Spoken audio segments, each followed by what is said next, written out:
Materi pokok 3 ini mempelajari tentang bagaimana cara menyusun rencana usulan kegiatan atau RUK, kegiatan promosi kesehatan di Puskesmas. Adapun submateri pokoknya adalah yang pertama, menyajikan hasil analisis situasi. Yang kedua, merumuskan intervensi promosi kesehatan untuk satu program prioritas. Yang ketiga, menyusun rencana usulan kegiatan atau RUK promosi kesehatan di Puskesmas. Indikator materi ini adalah promoters mampu menyusun kegiatan promosi kesehatan di Puskesmas. Promoters, yuk kita bahas satu persatu materinya.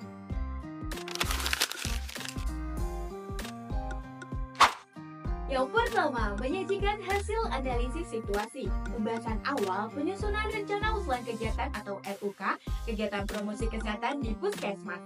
Dilaksanakan tenaga promosi kesehatan bersama lintas program terkait dengan prioritas masalah kesehatan yang telah ditentukan, seperti pengelolaan program gizi dan KIA, pengelolaan program kesehatan lingkungan, dan pengelolaan program lainnya, termasuk bagian perencanaan dan keuangan. Kegiatan ini menyajikan hasil kajian analisis, masalah kesehatan prioritas, masalah perilaku, dan potensi masyarakat.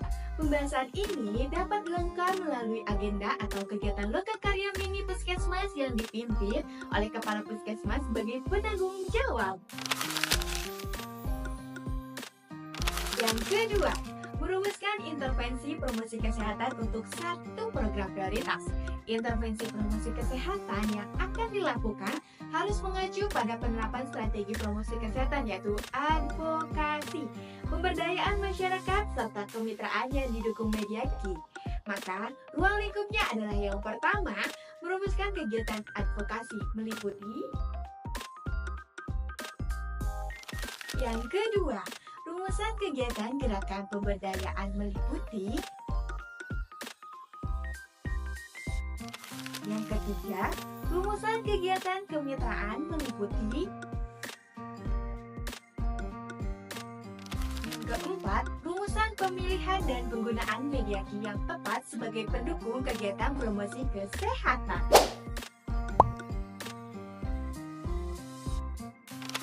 Promoters, untuk dapat merumuskan upaya atau kegiatan promosi kesehatan, petugas Puskesmas terlebih dahulu harus memahami jenis kegiatan promosi kesehatan di Puskesmas.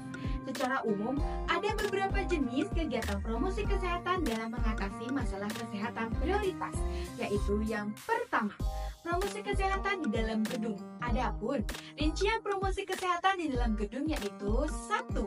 Penyuluhan individu atau kelompok kecil melalui komunikasi interpersonal dan konseling pada pasien, keluarganya, dan pengunjung Puskesmas. Kegiatan ini dapat dilakukan dengan pelayanan rawat inap atau rawat jalan. 2. Penyuluhan kelompok, terutama pada kelompok kelas ibu hamil, ibu menyusui, lansia, kesehatan bayi dan balita, dan lain sebagainya. Yang ketiga, penyuluhan melalui pemasangan media di dalam ruangan dan di halaman Puskesmas. Misalnya, pemasangan poster, standing banner, brosur, buku kesehatan, spanduk, billboard, dan lainnya. Yang kedua, promosi kesehatan di luar gedung seperti penyuluhan kesehatan di sekolah dan penyuluhan kesehatan melalui siaran radio, pemutaran film, pameran, dan lainnya. Yang ketiga, advokasi kesehatan seperti penyusunan rencana kegiatan advokasi kesehatan, pengembangan media advokasi kesehatan, pelaksanaan kegiatan advokasi kesehatan, pemantauan dan penilaian, dan yang terakhir, sosialisasi hasil advokasi kesehatan. Keempat, pemberdayaan masyarakat di bidang kesehatan, seperti yang pertama, pelatihan kader atau tokoh masyarakat dalam pemberdayaan masyarakat. Yang kedua, pelaksanaan pengorganisasian masyarakat melalui survei mawas diri, musyawarah masyarakat desa, penyuluhan secara individu, kelompok, dan massa, serta pengembangan dan mengaktifkan berbagai jenis Ketiga, pembuatan dan penggunaan media key untuk mendukung kegiatan. Yang keempat, melakukan kunjungan rumah untuk mencegah penyakit dan mengatasi kesehatan. Yang kelima, pelaksanaan advokasi oleh masyarakat. Dan yang terakhir, keenam, kegiatan komunikasi kesehatan yang dibangun secara intensif. 5. Pengembangan jejaring kemitraan seperti 1. Identifikasi mitra potensial dalam mendukung upaya promosi kesehatan. Yang kedua, penyamaan pemahaman tentang peran mitra dalam dukungan kegiatan kemitraan. Yang ketiga, membangun komitmen serta dukungan pelaksanaan promosi kesehatan dari para mitra potensial atau lintas sektor, dunia usaha atau swasta, organisasi kemasyarakatan, dan lain-lain secara individu maupun kelompok. Yang keempat, pelaksanaan kegiatan promosi kesehatan oleh para mitra potensial mulai dari kegiatan perencanaan, pelaksanaan, pemantauan, dan penilaian upaya promosi kesehatan. Nah, setelah petugas kesehatan yang terlibat dalam upaya promosi kesehatan tersebut dan memahami berbagai jenis kegiatan tersebut, langkah selanjutnya adalah menyusun rencana usulan kegiatan promosi kesehatan. 3. Menyusun rencana usulan kegiatan RUK. Kegiatan promosi kesehatan, setiap pengelola program melihat kembali hasil kegiatan yang telah dilakukan pada tahap persiapan. Hasil tersebut digunakan sebagai bahan untuk menyusun rencana usulan kegiatan promosi kesehatan. Dalam RUK berisi rumusan upaya atau kegiatan promosi kesehatan yang merupakan intervensi promosi kesehatan untuk satu program prioritas yang telah ditetapkan. Pada materi kedua tadi, sudah kita bahas ya apa itu intervensi Promoters, penyusunan RUK menggunakan matriks yang meliputi 1.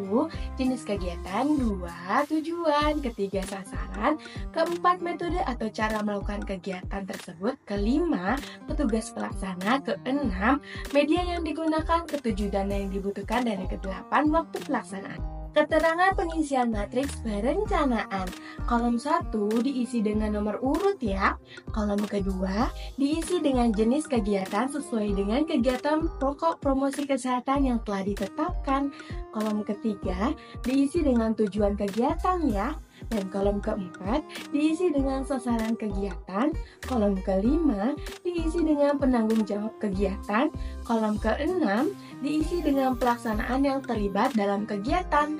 Kolom ketujuh diisi dengan kebutuhan sumber daya setiap kegiatan. Dan kolom kedelapan diisi dengan keterangan bila ada hal-hal yang perlu dituliskan.